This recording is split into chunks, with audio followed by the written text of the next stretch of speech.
In the mid-17th century, the small village of Black Hollow was gripped by a deadly plague. The disease spread quickly, leaving death in its wake and the streets deserted. The once lively marketplace was now silent, with only the sound of distant coughing breaking the eerie quiet. Fearful of the spread, the villagers barricaded themselves in their homes, praying for a miracle. Amid the chaos, a mysterious figure appeared, a doctor clad in a long black cloak and a beaked mask resembling a bird. His presence alone sent chills down the spines of those who saw him. The villagers, desperate for a cure, welcomed him, hoping he could save them from the plague. However, his methods were far from conventional. The doctor, who introduced himself only as Dr. Corvus, began his work immediately. He moved from house to house, his leather gloves stained with blood and other unidentifiable substances.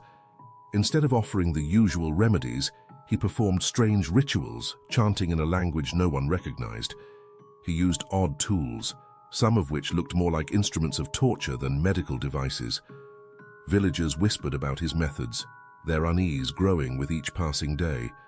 Some claimed to hear screams coming from the homes where Dr. Corvus worked, while others swore they saw strange symbols drawn on the walls in dark red. Yet, those who survived after his visit praised his work, declaring him a miracle worker. Despite the growing number of survivors, suspicion about Dr. Corvus deepened. The survivors, though alive, were not the same. They were pale, with sunken eyes and an air of lifelessness. They spoke in hushed tones, often repeating phrases that made no sense. And worse, some of them began to disappear, leaving behind only a black feather on their beds. The village's priest, Father Michael, became increasingly concerned. He confronted Dr. Corvus, demanding to know the truth about his methods. The doctor, with his unsettling calm, assured the priest that his actions were necessary to cleanse the village of the plague.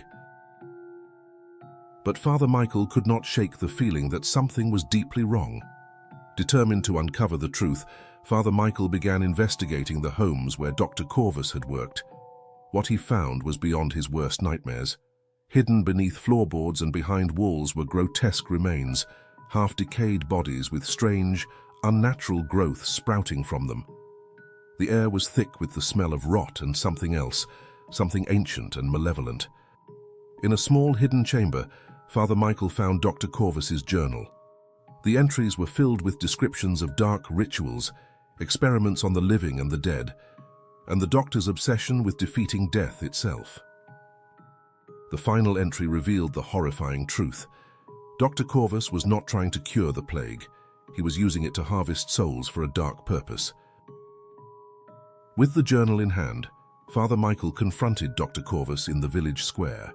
The doctor, his mask hiding any expression, stood silent as the priest accused him of unspeakable crimes. But before the villagers could react, Dr. Corvus raised his hand, and the survivors of his treatments emerged from the shadows. They were no longer human, twisted, unnatural creatures with black feathers sprouting from their bodies. Dr. Corvus commanded them with a single word, and they turned on the villagers.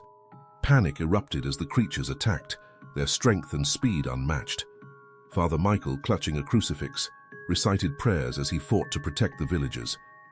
But as he faced Dr. Corvus, he realized that the doctor was not a man but something far older and more sinister.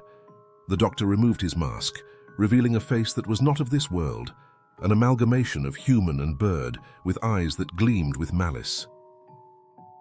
In the end, Father Michael managed to banish Dr. Corvus, but at a terrible cost.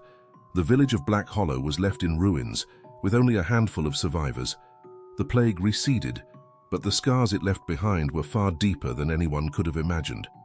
The survivors never spoke of Dr. Corvus again, but the story of the plague doctor became a whispered legend, a tale to frighten children and warn against the dangers of blind faith. The journal was buried in the ruins of the church, and the village was eventually abandoned, left to rot and be reclaimed by the forest. But on cold, foggy nights, some say you can still see the figure of a doctor in a black cloak and beaked mask, moving silently through the mist, searching for more souls to claim.